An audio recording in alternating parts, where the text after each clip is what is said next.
మొదటగా నేను తమరి కోరుతా ఉన్నా, తమరి ద్వారా సభలు కోరుతా ఉన్నా, ఇప్పుడు వారు మాట్లాడిన మాట ప్రతి మాట విషయంలో ఎట్టి పరిస్థితుల్లో కూడా సిట్టింగ్ జడ్జితో విచారణ చేయిస్తారా, కమిషన్ వేసి విచారణ చేయిస్తారా, వెంటనే విచారణకు ఆదేశించాలని చెప్పి నేను సభను కోరుతా ఉన్నా అధ్యక్ష. తమరి ద్వారా వెంటనే వారు చేసిన ప్రతి ఆరోపణ పైన సిట్టింగ్ జడ్జితోనా కమిషన్తోనా ప్రభుత్వం యొక్క విజ్ఞతకు వదిలేస్తూ ఉన్నా, ప్రతి దానిపైన కూడా వెంటనే విచారణ ప్రారంభించాలి. అయితే దాంట్లో దోషులు ఎవరో దొరికితే వాళ్ళని శిక్ష వేయాలి, లేదా ఆధారాలు లేకుండా అసంబద్ధమైన ఆరోపణలు చేసిన వారికి శిక్ష పడాలి. తప్పకుండా ఇది తేలాలని చెప్పి నేను విజ్ఞప్తి చేస్తా ఉన్నా అధ్యక్ష.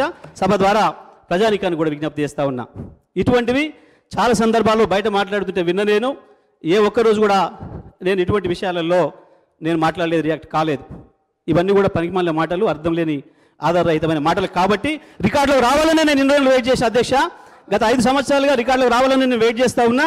ఇవాళ రికార్డులోకి వచ్చిండ్రు, తప్పకుండా దీనిపైన చర్య తీసుకోవాలని చెప్పి నేను తమరి ద్వారా ప్రభుత్వాన్ని కూడా కోరుతా ఉన్నా అధ్యక్ష. ఇక వారు చెప్పిన అసలు విషయానికి వద్దాం అధ్యక్ష. ప్రభుత్వం అగ్రికల్చర్ సప్లై చేసిన దాని విషయంలో వారు అన్న మాటలన్నీ కూడా వారి డిప్యూటీ సీఎం గారికి వర్తిస్తాయి తప్ప నాకు వర్తించవు అధ్యక్ష. ఎందుకంటే వారు ఇచ్చిన దాంట్లో వారి శ్వేతపత్రంలోనే 18వ పేజీలో యావరేజ్ సప్లై అవర్స్ 19.22 అని చెప్పి వారే స్వయంగా ఇచ్చిండ్రు.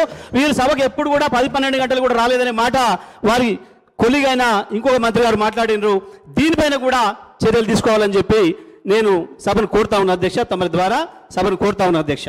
గౌరవ సభ్యులు మాట్లాడుతూ ఒక నిమిషం, సరే మేము పుస్తకంలో శ్వేతపత్రంలో కొంత సమాచారం ఇచ్చాం, కానీ వారు చెప్పినట్టుగా 24 గంటలు కరెంట్ ఇచ్చామని ఎక్కడ చెప్పలే. అందులో నీతి ఆయోగ్ వాళ్ళు వచ్చి చెప్పారు, ఒక్క నిమిషం ఉండండి, 24 గంటల కరెంట్ అని 24 గంటలు కరెంట్ ఇచ్చామని చెప్పాము. అందులో 24 గంటలు కరెంట్ ఇచ్చామని అందులో ఏమైనా మెన్షన్ చేశాను నేను?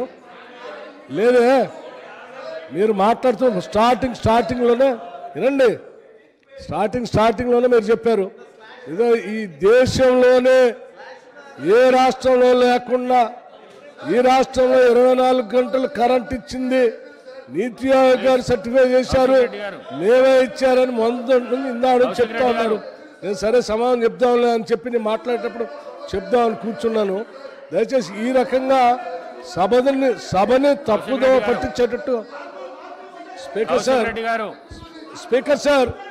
స్పీకర్ సార్ ఆ గౌరవ సభ్యుడికి చెప్పండి, సభ్యుడికి చెప్పండి, దయచేసి కూర్చోని చెప్పి. ఒక్క నిమిషం సార్, గౌరవ సభ్యులకు చెప్పండి, గౌరవ సభ్యుడికి చెప్పండి, సభ మొదలైనప్పుడు చూస్తూ ఉన్నాను, పదే తన కుర్చీలోంచి లేచి వచ్చి ఇదేదో మార్కెట్లో జనం మీద పడిపోయి దాడి చేయడానికి పోయినట్టుగా వచ్చే కార్యక్రమం చూస్తూ ఉంటే ఇది సభకి శోభనివ్వదు అధ్యక్ష. This is not correct.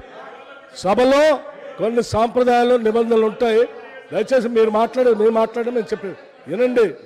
ఇట్లా వచ్చి ఇట్లా రావటం, ఇది సభ గౌరవం తెలియదు సభకి. దయచేసి ఇట్లా ప్రవర్తించబాకండి. చెప్పాలనుకుని చెప్పండి, సమాచారం ఇచ్చాం. మీరు 24 గంటలు కరెంట్ ఇచ్చారని చెప్తున్నారు, మీరు ఇయ్యలేదని చాలా స్పష్టంగా చెప్తున్నాం. అంతేగాని అటవలో లేచి వచ్చి ఉరికొస్తే ఏమైనా భయపడేవాళ్ళు ఎవరు లేరు, ఈడ భయపడరు ఎవరు. ఈడ ఉన్నటువంటి వాళ్ళంతా సీనియర్ సభ్యులే, అందరికీ తెలుసు, వాస్తవాలే మాట్లాడుతూ ఉంటారు.